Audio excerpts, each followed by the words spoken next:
আজিকালি টিভি ৰিম'টত কিয় headphone Jack আহিবলৈ ধৰিছে? আপুনি জানেনে ভাৰতবৰ্ষৰ এখন ৰাজ্যৰ এটা ৰেলৱে ষ্টেচনত আজিলৈকে নামেই দিব পৰা নাই, কিন্তু কিয়? পাব সকলোবোৰ উত্তৰ। বলক আজিৰ ৰেণ্ডম ফেক্টছৰ ভিডিঅ'টো আৰম্ভ কৰোঁ।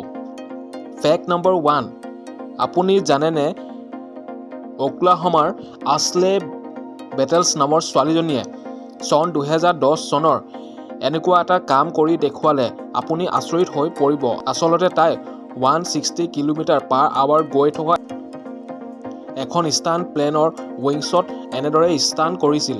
আচৰিত হ'বলগীয়া কথাটো হ'ল যে এনে ষ্টাণ্ট কৰা দ্বিতীয়জন ব্যক্তি এই পৃথিৱীত নাই। ফেক্ট নম্বৰ 2, আমি সকলোৱে জানো যে কৰোনাৰ কাৰণে স্কুল কলেজৰ ল'ৰা-ছোৱালীবোৰ ঘৰতে থাকি অনলাইন ক্লাছ কৰিবলৈ দিয়া হৈছে।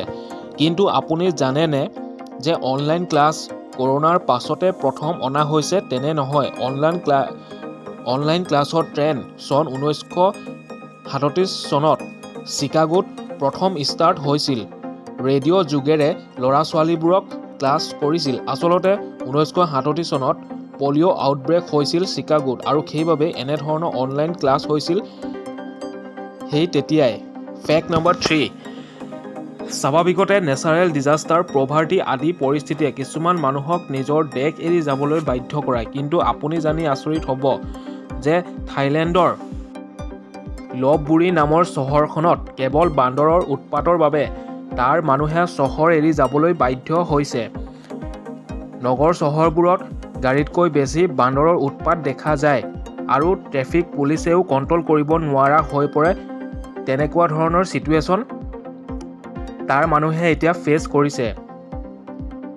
ফেক্ট নম্বৰ 4, ৱেষ্ট বেংগলৰ দুখন ঠাইৰ ৰেইনাগাৰ আৰু ৰানাগাৰ মাজত থকা এটা ৰেলৱে ষ্টেচন একো নাম আজিলৈকে দিব পৰা নাই।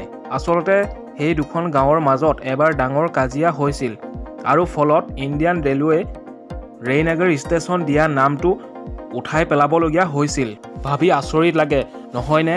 গাঁওখনৰ মাজৰ বিচ্ছেদৰ বাবে ৰেলৱে কৰ্তৃপক্ষই ষ্টেচনৰ নাম উঠাই দিবলগীয়া হৈছিল। ফেক্ট নম্বৰ 5, আজিৰ আধুনিক যুগত স্মাৰ্ট টিভিয়ে বজাৰ ল'বলৈ বহুতেই সফল হ'ল। ব্লুটুথ কানেক্ট কৰি মোবাইলৰ নিচিনাকৈ সকলো ফেচিলিটি আজিকালি টিভিতে পাব পাৰি, আৰু টিভি চোৱাৰ টাইমত যাতে আনৰ কোনো ধৰণৰ ডিষ্টাৰ্ব নহয় তাৰ বাবে আজিকালি ৰিম'টত দেখিবলৈ পোৱা যায় হেডফোনৰ জেক। বন্ধুসকল, আপোনালোকে যদি তেনেধৰণৰ ৰিম'ট ইউজ কৰে তেনেহ'লে কমেণ্ট কৰি জনাবচোন তাৰ এক্সপিৰিয়েঞ্চ কেনেকুৱা পাইছে। সঁচাই আজিৰ টেকন'লজিৰ যুগটো কিন্তু মানিব লাগিব, ক'ৰ পৰা ক'ৰলৈ পাই গ'ল। আশা কৰিছোঁ বন্ধুসকল আপোনালোকে ভিডিঅ'টোৰ পৰা বহুখিনি উপকৃত হৈছে, আৰু আগলৈও এনেধৰণৰ ভিডিঅ' চাই থাকিবলৈ চেনেলটো প্লিজ ছাবস্ক্ৰাইব কৰি থ'ব, আৰু যদি ভিডিঅ'টো ভাল পালে তেনেহ'লে লাইক এটা কৰি দিব। ধন্যবাদ।